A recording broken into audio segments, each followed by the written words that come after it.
수요일 저녁 말씀의 은혜를 사모하며 예배 자리에 나오신 우리 모든 여러분을 진심으로 환영합니다. 말씀을 전하기에 앞서서 제가 감기를 걸려서 목 상태가 조금 좋지 않습니다. 양해해 주시고 또 주의 말씀 들어주시기를 부탁드리겠습니다.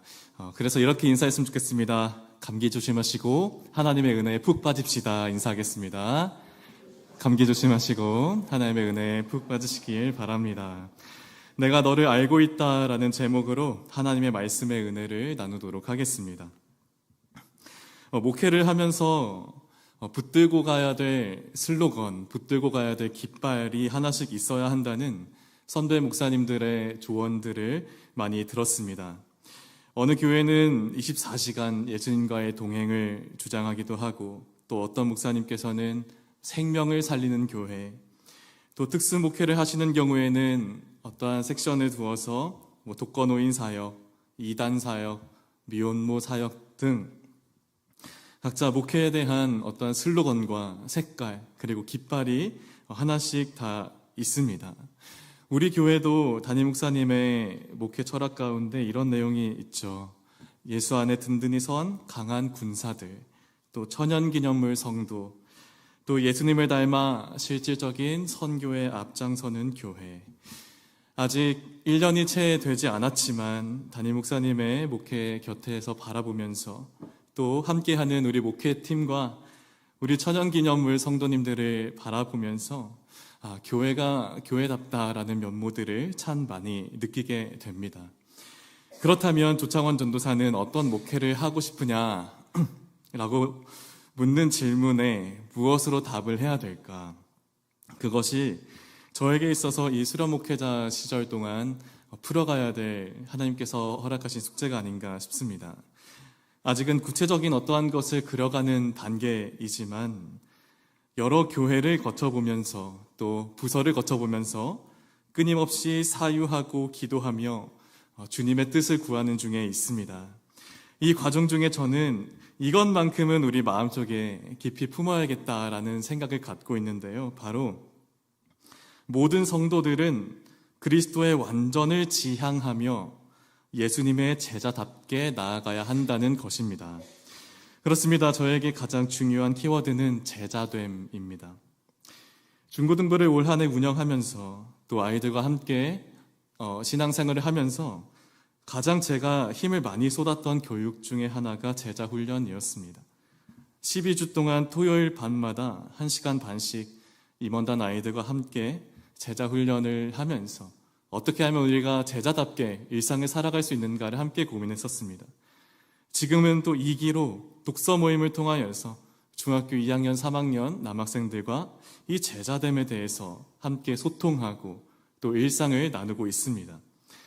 이 제자됨에 대해서 묵상을 하다 보면 가장 먼저 떠오르는 것은 예수님의 12제자가 아닐까 싶습니다. 베드로, 안드레, 야고보, 요한, 빌립, 마테, 도마, 알페오의 아들 야고보, 다데오, 시몬, 가룟, 유다. 마지막으로 한 사람의 이름을 빠뜨렸는데요. 오늘 본문의 주인공이었던 바돌로메까지 있습니다. 오늘 읽은 본문에 바돌로메가 어디에 등장을 하냐라고 물으실 수도 있겠는데요. 사실 오늘 본문에 등장하는 이 나다나엘이 바돌로메였다고 수많은 학자들이 추정하고 있습니다. 자세한 것은 뒤에 나누도록 하겠습니다. 수요 저녁 설교 중에 언제 한번 우리 성도님들과 이 바돌로메 이야기를 나누면 좋겠다라는 생각을 몇 달 전부터 하고 있었습니다. 그러던 중에 지지난주 수요일에 조한희 목사님께서 본교회 새생명 축제를 앞두고서 와서 보라 라는 제목으로 오늘 함께 읽은 본문의 전 부분, 그러니까 앞선 부분을 함께 나눴었습니다. 기억나시나요? 와서 보라 라고 말하는 믿음의 권면, 전도는 설명하는 것이 아니라 초대하는 것, 내 마음에 품은 그 사람과 함께 머물며 그리스도 예수께로 인도하시는 모습에 대해서 이야기를 나눴었습니다. 그때 제자 중에서 빌립이 이 나다나엘을 찾는 내용이 언급이 되었었는데, 그래서 그때 기억을 되살려서 와서 보라의 열매가 되었었던 이 나다나엘의 이야기를 오늘 이 시간 함께 나눠봤으면 좋겠다라는 생각이 들었습니다. 나다나엘, 즉 바돌로메가 예수님의 제자가 되어가는 그 모습을 통하여서 하나님의 깊은 역사를 함께 경험하는 저와 여러분이 되시기를 주님의 이름으로 축복합니다. 아마도 나다나엘, 즉 바돌로메라는 이 제자는 이름은 여러분 들어보셨을지 모르겠지만 아마 많이 들어보셨을 겁니다. 하지만 그의 삶에 대해서는 깊이는 모르시지 않을까라는 생각이 드는데요. 그도 그런 것이 이 바돌로메는 성경에서는 참 애매한 사람입니다. 앞서 살짝 스포를 했지만 이 바돌로메는 이름이 논란이 좀 있습니다.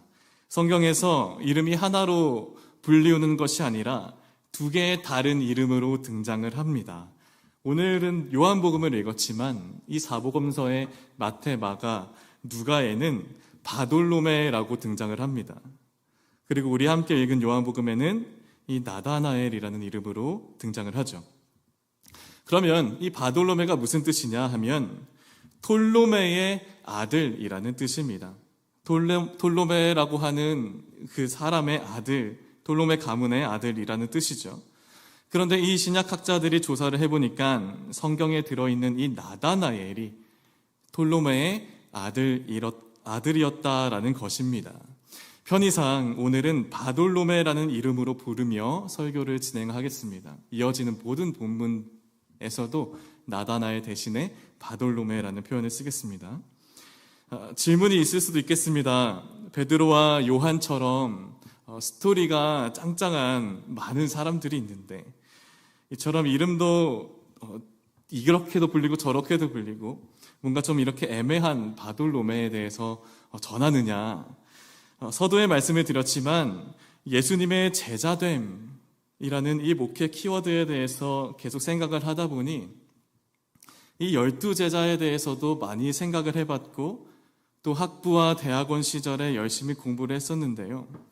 저는 이 오늘 바돌로메야말로 어떻게 한 인생이 예수님의 열띤 제자가 될 수 있는지를 순수하게 보여주는 한 모범이 된다고 판단했고 여러분에게 함께 소개하고자 합니다. 성경을 보면 바돌로메에 대한 일화가 담긴 본문은 오늘 우리가 읽은 이 본문 하나입니다. 빌립이 초대를 하는 것이죠. 와서 보라. 그리고 그 음성을 듣고 이 빌립을 따라가서 이 바돌로메는 예수님을 만났습니다. 그리고 예수님께서 이렇게 말씀하는 것이죠. 이는 참으로 이스라엘 사람이라. 내가 너를 무화과 나무 아래에서부터 보았다. 라고 말하는 그 예수님의 음성을 들었습니다. 그 음성을 듣고 바돌로메의 인생은 완전히 바뀌게 됩니다. 나아가서 예수님 부활 승천한 이후에 바돌로메의 삶은 어떻게 바뀐 줄 아십니까? 이탈리아 바티칸에 있는 시스티나 예배당의 이 제단 천장에는 세계적인 거장 미켈란젤로가 그린 이 천지창조가 있습니다. 제 학교 동기가 이곳을 방문하면서 엄청난 절경에 감탄을 금치 못했다고 하는데요. 그 친구가 여러 사실을 알려주었는데 이 천지창조에 조금도 뒤처지지 않는 엄청난 작품이 하나 있었다고 합니다. 그것은 바로 최후의 심판이라는 작품인데요. 이 예배당의 벽 전체에 이것이 그려져 있었다고 소개를 해줬었습니다. 그리고 그 모습을 보면서 경탄을 금치 못했다고 합니다. 사진 한번 보여주겠습니까? 이 미켈란젤로의 최후의 심판이 바로 이 그림인데요. 예수님을 중심에 보면 예수님이 있습니다. 이 예수님을 중심으로 300명이 넘는 사람들이 이 그림에 그려져 있는데 예수님의 이 중심에 계신 예수님에 가까운 사람일수록 조금 더 예수님과 가까웠고 중요한 사람이었다고 합니다. 여기에 바돌로메가 등장을 하는데 바돌로메는 바로 이 사람입니다. 초대교회 교부들의 전승에 따르면 이 바돌로메는 예수님을 깊이 만난 후에 인도에서 복음을 전하고 아르메니아 왕국의 기독교를 알리면서 선교하고 복음을 전하고 그 삶을 온전히 바쳐서 순교한 삶을 살았다고 전해집니다. 그는 순교를 당하는데 오늘 이 그림을 보면 알 수 있듯이 그의 오른손에는 단검이 있고요. 그리고 그의 왼쪽에는 흉측한 살가죽이 찢겨진 모습이 있습니다. 최후의 심판 앞 작품을 만든 미켈란젤로가 이 바돌로메에게 칼을 쥐어준 것은 그가 순교의 도구 또는 순교의 상징적인 무기라고 볼 수가 있습니다. 칼은 내가 복음을 위해서 이 일을 감당했다라는 그 순교의 증언의 상징이 되는 것입니다. 또 한 손에 들린 살가죽은 그가 순교를 당할 때 온 살가죽이 벗겨진 것을 의미한다고 합니다.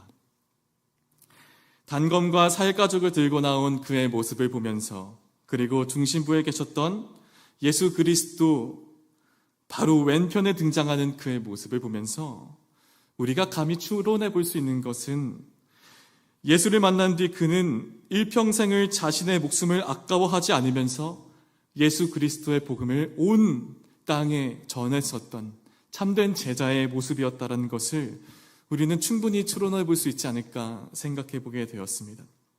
그렇다면 무엇이 이 톨로메의 아들 바돌로메의 인생을 바꿨을까요? 본문에 등장하는 무화과 나무가 바돌로메를 잘 알려주는 힌트입니다. 1세기의 이 유대인의 집의 형태는 생활 중심의 공간이었다고 합니다. 뭔가를 깊이 생각하고 공부할 수 있는 어떠한 공간은 아니었다고 하죠. 이 집안에는 보통 가족 단위로 일상생활을 하면서 먹고 마시고 잠을 자고 또 옷을 보관하는 보통 의식주를 해결하는 그런 공간이었다고 합니다. 그렇다면 이 사유하고 율법을 듣고 함께 공부하고 토론하는 곳은 어디였을까? 바로 유대인의 회당이었죠. 이곳에서 율법을 낭독하거나 랍비를 통하여서 율법을 해석받고 또 함께 토론하는 그런 장이 유대인의 회당이었습니다. 그러나 이 유대인의 회당은 개인적인 묵상을 할 만한 공간은 아니었습니다.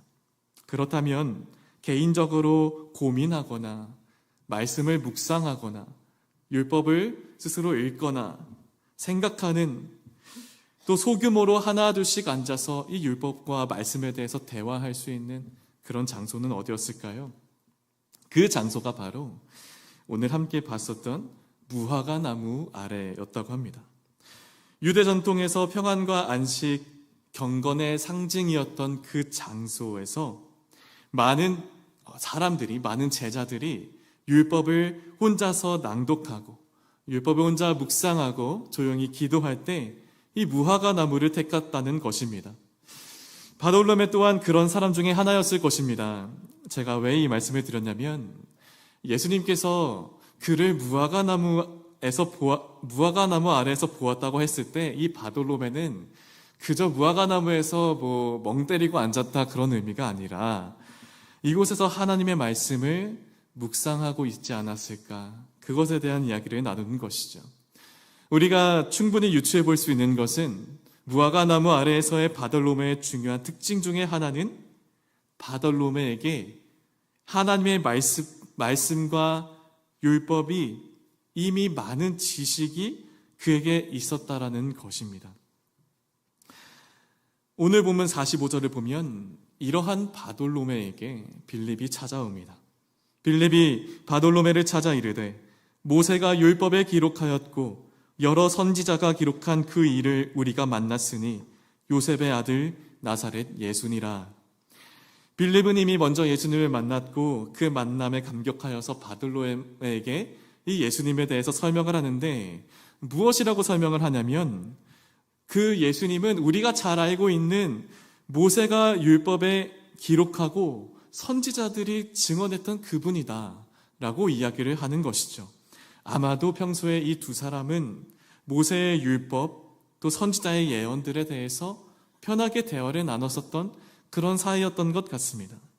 그런데 이 빌립이 그 뒤에 말을 덧붙입니다.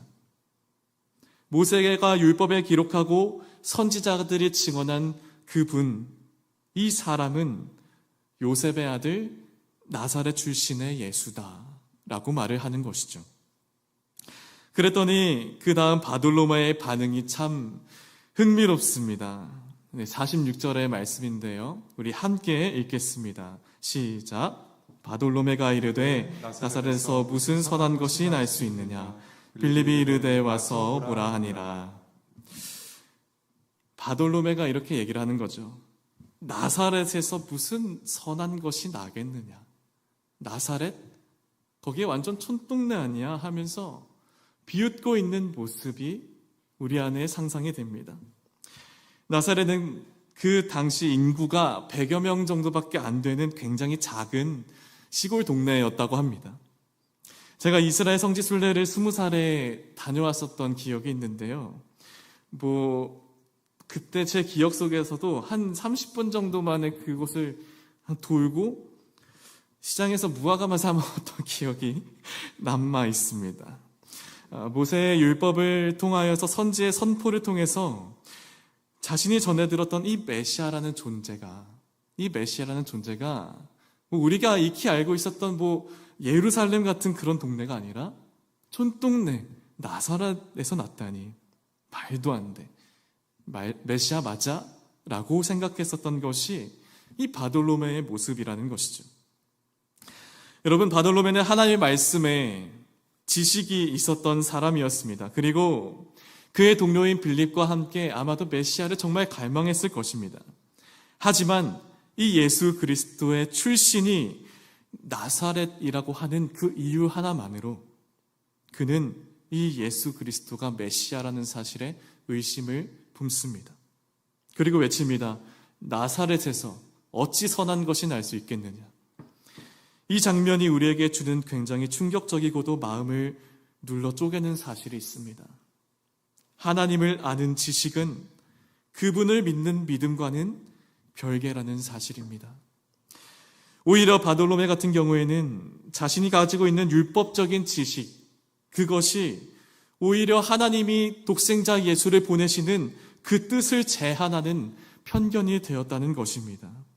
이 세상을 구원할 독생자 예수가 이 땅의 어느 곳에서 나왔던 간에 하나님의 주권적인 역사가 그 땅에서 발생한 그곳이라고 한다면 그곳을 통하여서 어디든 그곳을 통하여서 하나님의 역사가 나타난다는 것을 진실로 신뢰하지 못한 것이 이 바돌로메의 모습이라는 것이죠. 참 아이러니한 상황입니다.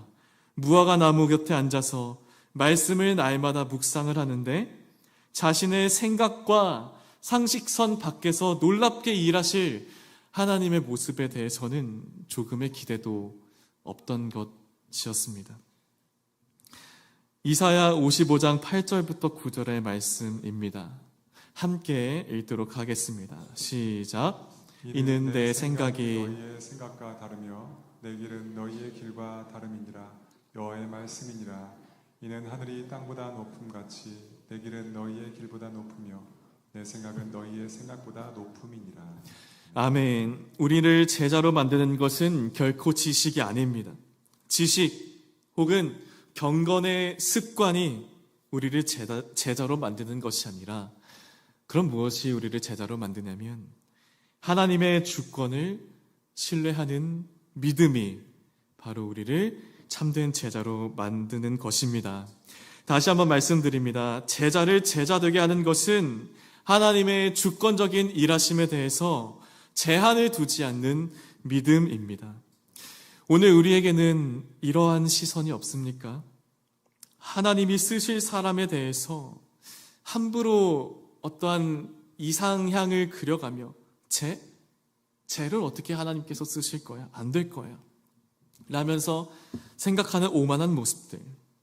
혹은 크리스천이라면 마땅히 좋은 집안, 마땅히 좋은 상황이 잘 풀려야지. 그래야 하나님의 영광이 되지. 라는 생각들. 크리스천은 우리의 인생이 하루아침에 당장에 경제적으로, 건강적으로 파산이 될지언정 하나님의 일하심을 그럼에도 불구하고 소망할 수 있느냐? 그것이 진짜 믿음이라는 것이죠. 사랑하는 성도 여러분, 우리 하나님은 100명도 안 되는 그 작고 작은 동네에서 우리 모두를 살리시고 구원하시는 인간의 생각으로는 전혀 가늠할 수 없는 그 모습으로 우리 구주 예수 그리스도를 보내셨습니다.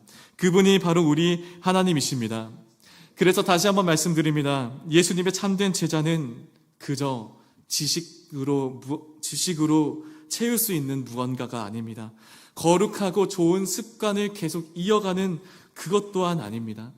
하나님이 예외적인 상황으로 우리를 이끌어 가실 때, 하나님만이 생각하실 수 있는 그 상황으로 이끌어 가실 때 그것에 대해서 제한해 두지 않는 믿음, 그분의 주권 앞에 오로지 엎드리는 그 믿음인 줄로 믿습니다. 하나님의 일하심은 우리의 보편적인 생각을 뛰어넘습니다. 그 믿음으로 주권적인 하나님 발 앞에 온전히 엎드리는 저와 여러분이 되기를 간절히 소망합니다. 여하튼 이런 바돌로마의 반응을 듣고 이 빌립이 말을 하는 거죠. 너가 답답하면 와서 보라 라고 얘기를 하는 것이죠. 아마 상상하기로는 예수님을 만나러 가는 그 길에도 계속 비아냥되지 않았을까라는 상상을 해봅니다. 나사렛에서 어찌 선한 것이 나겠어 하면서 궁시렁궁시렁 어찌됐든 예수님 앞에 나아갔습니다. 그때 예수님께서 저 멀리서 오는 바돌로메를 보면서 이렇게 말씀을 하시죠. 자신이 메시아임을 증명할 수 있는 그럴듯한 설명을 하는 것도 아니셨고, 바돌로메가 마음속에 품고 있었던 그 의심을 질책하는 말을 하신 것도 아니었고, 바돌로메야, 내가 너를 이미 알고 있다. 오늘 본문 47절에서 48절의 말씀이 핵심인데요. 함께 한 목소리로 읽겠습니다. 시작. 예수께서 바돌로메가 자기에게 오는 것을 보시고 그를 가리켜 이르시되 보라, 이는 참으로 이스라엘 사람이라 그 속에 간사한 것이 없도다. 바돌로메가 이르되 어떻게 나를 아시나이까? 예수께서 대답하여 이르시되 빌립이 너를 부르기 전에 내가 무화과 나무 아래에 있을 때에 보았노라. 아멘. 바돌로메가 어떻게 나를 아시나이까? 라고 말하는 이 어떻게 알다라는 뜻을 원어적으로 보면 그 존재를 인격적으로 안다는 뜻을 함께 갖고 있습니다. 우리 예수님께서 바돌로메의 모습을 계속 봐왔고 그를 참 이스라엘 사람이라고 말씀하셨던 그 이야기를 들었을 때, 내가 너가 무화과 나무 아래 있을 때부터 너를 이미 봐왔고 내가 너를 안다라고 말하는 그 이야기를 들었을 때, 이 바돌로메는 그 자신 안에 있었던 수많은 의심들이 무너지고 그가 이렇게 고백을 합니다. 바돌로메가 대답하되 랍비여, 당신은 하나님의 아들이시여 당신은 이스라엘의 임금이로소이다. 아멘. 내가 의심했던 그분께서 나를 아시고 나의 이름을 부르신다는 그 감격 아래 그가 예수님께 드렸던 고백입니다. 여러분, 예수님께서 나를 아신다는 것은 그저 지나갈 법도 한 수만 개의 꽃들 중에서 단 하나의 꽃을 발견하시고 그 꽃의 이름이며 빛깔이며 향기며 그 모든 것들 중에 하나를 택하시고 기억하신다는 특별함입니다. 사실 바돌로메에게 필요했던 것은 수많은 의심을 이길 만한 대답들이 아니었던 것 같습니다. 어떻게 나사렛에서 예수가 나겠나, 선한 것이 나겠냐, 그것에 대한 의심을 푸는 대답이 아니었던 것 같습니다. 그렇다면 무엇이 그의 마음을 울리는 대답이었습니까? 내가 너를 무화과 아래 있을 때도 보았다.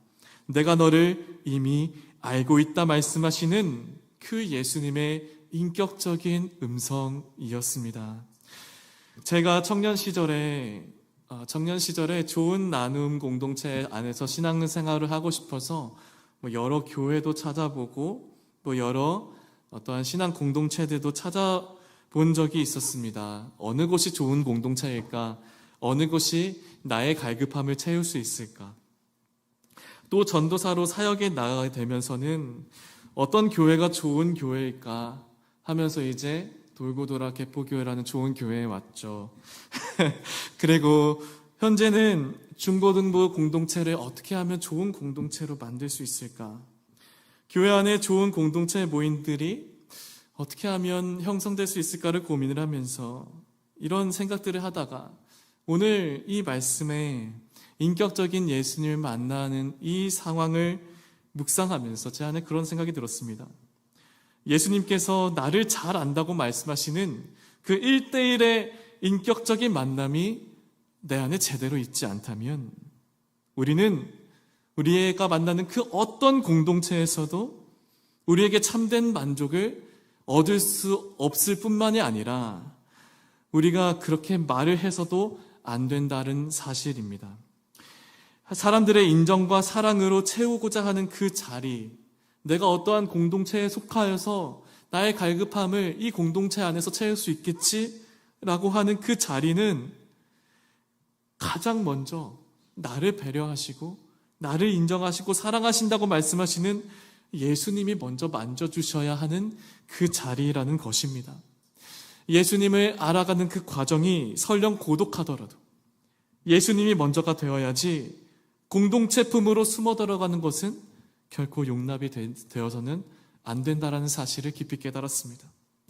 오늘도 우리가 수요일 저녁에 한 공동체로 모여서 이 자리에 함께 모여서 예배를 드리고 있지만 더 중요한 것은 내가 예수님을 1대1로 이미 알고 있는 것, 예수님과 1대1로 만나는 그것입니다. 주님이 나를 아십니다. 주님이 나의 환경을 아시고 나의 삶을 아시고 나를 도우시는 분이십니다. 주님, 나를 인격적으로 만나주셔서 오늘 나에게 말씀하여 주옵소서. 이 시간 나의 그 공간을 다른 어떠한 것으로 채우지 않겠습니다. 예수님을 아는 그 믿음으로 채우겠습니다. 이 간절한 고백이 저와 여러분의 입술 가운데 심겨지기를 소망합니다. 예수님은 바돌로메에게 너를 안다고 말씀하시고 그 이후에 하나를 더 말씀하십니다. 예수께서 대답하여 이르시되 내가 너를 무화과 나무 아래에서 보았다 함으로 믿느냐? 이보다 더 큰 일을 보리라. 또 이르시되 진실로 진실로 너희에게 이르노니 하늘이 열리고 하나님의 사자들이 인자 위에 오르락내리락 하는 것을 보리라 하시니라. 아멘. 이 51절에서 말하는 하나님의 사자들이 인자 위에 오르락내리락 하는 이 환상은, 그리고 내가 너와 함께 하겠다 말씀하시는 이 약속은요, 야곱이 브엘세바를 떠나서 하란으로 가는 그 여정에서 잠에 들었을 때 하나님께서 야곱의 꿈에 나타나서 말씀하신 그 대목과 동일한 맥락입니다. 창세기 28장에 이런 말씀이 있습니다. 내가 너와 함께 있어 내가 어디로 가든지 너를 지키며 너를 이끌어 이 땅으로 돌아오게 할지라. 내가 내게 허락한 것을 다 이루기까지 너를 떠나지 아니하리라 하신지라. 아멘. 예수님께서 내가 너를 안다고 말씀하신 후에 보여주신 그 약속의 한마디가 무엇이냐면 내가 너와 늘 함께 하겠다. 내가 너를 절대로 버리지 않겠다. 야곱에게 하신 그 동일한 약속을 이 바돌로메에게 보이신 것이죠. 그래서 바돌로메가 붙잡게 된 그 두 가지 깃발, 두 가지 슬로건이 있다고 한다면 아마 이것이 아닐까 싶습니다. 첫 번째는 예수님께서 나를 정말 아신다. 그리고 두 번째는 그 예수님이 나와 늘 함께 하시고 절대 떠나시지 않으신다. 이것을 품고 살아가는 바돌로메의 인생은 더할 너위 없이 예수님께서 보시기에 참 아름다운 제자로서 나아갈 수밖에 없지 않았을까 생각해 보게 됩니다. 다시 한번 바돌로메의 사진을 보시면 이 바돌로메와 바돌로메의 얼굴과 이 바돌로메가 가지고 있는 살가죽에 있는 얼굴에 차이점이 있습니다. 무엇일까요? 네, 맞습니다. 네, 참 민망한 얘기지만 바돌로메는 머리가 없는데 살가죽에는 머리가 있습니다. 왜 그런 것이냐면 사실 저 가죽에 그려진 얼굴은 바돌로메의 얼굴이 아닙니다. 저 작품을 그린 미켈란젤로의 얼굴입니다. 미켈란젤로는 순교한 바돌로메의 그림에 자신의 얼굴을 그렸습니다. 예수님을 만나기 전 수많은 의심이 많고 고뇌가 많았던 그런 사람이지만 진정으로 예수 그리스도를 만나게 되니 예수님이 안다고 말씀하셨고 영원히 함께 하시겠다고 예수님께서 크게 말씀하셨습니다. 그 예수님의 말씀에 감격하여서 남은 일평생을 평생 주님을 전하는 주의 제자로 살겠다고 말했었던 그 바돌로메의 마음처럼 자기 자신도 그렇게 제자답게 살기를 원한다는 이 미켈란젤로의 마음이 투영된 모습이 아닐까 생각해 볼 수 있게 됩니다. 네, 마지막으로 하나의 이야기를 나누고 마치고자 하는데요. 요한계시록에 보면 7개의 교회가 등장을 합니다. 부활하신 예수 그리스도께서는 이 반모섬에 있었던 요한에게 환상으로 나타나셔서 7교회를 향한 애끓는 마음을 전하셨습니다. 첫사랑을 잃어버린 에베소, 고난 중에서도 인내했었던 서머나, 진리를 빼앗겼었던 이 버가모, 거룩을 상실했었던 두아디아 교회, 모양은 있으나 경건의 모양이 있으나 능력은 없다 책만 받았던 사대, 작은 것으로 최선을 다했던 빌라델비아 교회, 또 차지도 뜨겁지도 않은 라오디게아 교회까지 7개 교회에 나타난 그 편지는 그 교회를 향한 음성일 뿐만이 아니라 오늘을 살아가는 우리 모든 교회 성도들에게 향한 하나님의 귀한 음성입니다. 그런데 사랑하는 여러분, 그 음성이 어떤 음성인 줄 아십니까? 7교회를 향한 모든 편지에서 부활하신 예수님이 단 한 번도 빠지지 않고 말씀하신 것이 무엇인 줄 아십니까? 내가 너를 알고 있다. 오늘 바돌로메를 지켜봐왔고 너와 함께 하리라 말씀하신 그 약속의 말씀들이 오늘 말씀을 준비하면서 찾아보다가 이 7교회를 향한 편지 속에 적혀 있음을 다시 한번 보게 되었습니다. 내가 너의 행위와 수고와 내 인내를 안다. 내 환난과 궁핍을 안다. 내가 어디에 사는지를 내가 안다. 내가 내 사업과 사랑과 믿음과 섬김과 인내를 안다. 내가 너의 행위를 안다. 이 6교회 교회는 함을 책망을 받더라도 그들의 현 모습을 예수님께서 이해하시고 칭찬을 해주셨습니다. 하지만 언급하지 않은 교회가 있습니다. 바로 라오디게아 교회죠. 이 라오디게아 교회에 대한 칭찬은 이 계시록에는 단 한마디도 없습니다. 차지도 뜨겁지도 않았었던 이 미지근한 성도들을 향해 차라리 내가 너를 토해버리고 싶다까지 말씀을 하십니다. 보잘것없는 신앙생활 속에 남은 것은 하나님 앞에 부끄러움밖에 없는 이 성도들에게 그럼에도 불구하고 예수님께서 무엇이라고 말씀하신 줄 아십니까? 요한계시록 3장 20절에 볼지어다 내가 문 밖에 서서 두드리노니 누구든지 내 음성을 듣고 문을 열면 내가 그에게로 들어가 그와 더불어 먹고 그는 나와 더불어 먹으리라. 예수님은 나를 얼마나 사랑하시길래 칭찬할 것 없이 부끄러움만 가득한 나조차도 문 밖에 서서 내가 너를 기다리겠다고 말씀을 하십니다. 혹시 우리 중에 라오디게아 교회처럼 미지근한 신앙 속에 부끄러움만 남은 그런 성도님들 계십니까? 우리를 부르시는 그 하나님 앞에 부끄러워하지 마시길 바랍니다. 그리고 이 부르심 앞에 믿음으로 순수하게 나아가시기를 원합니다. 혹 정말 제자가 되길 원하십니까? 그렇다고 한다면 내가 너를 안다, 너의 상황과 고민을 안다 라고 말씀하시는 그 예수님 앞에 순수한 마음으로 다시 한번 나아가시기를 원합니다. 그리고 문 밖에 서서 기다리시는 그 주님을 향하여서 이 시간 나의 마음, 내 마음의 문을 활짝 열고 그 예수님을 맞이하기를 원합니다. 주님과의 영원한 사귐 속에 내가 깊이 거하길 원합니다.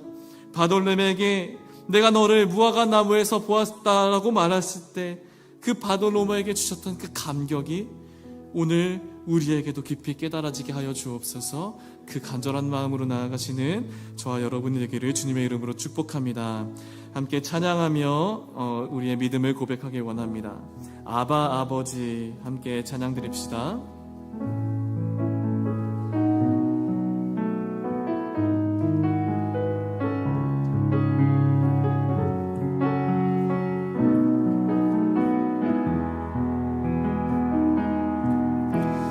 아바 아버지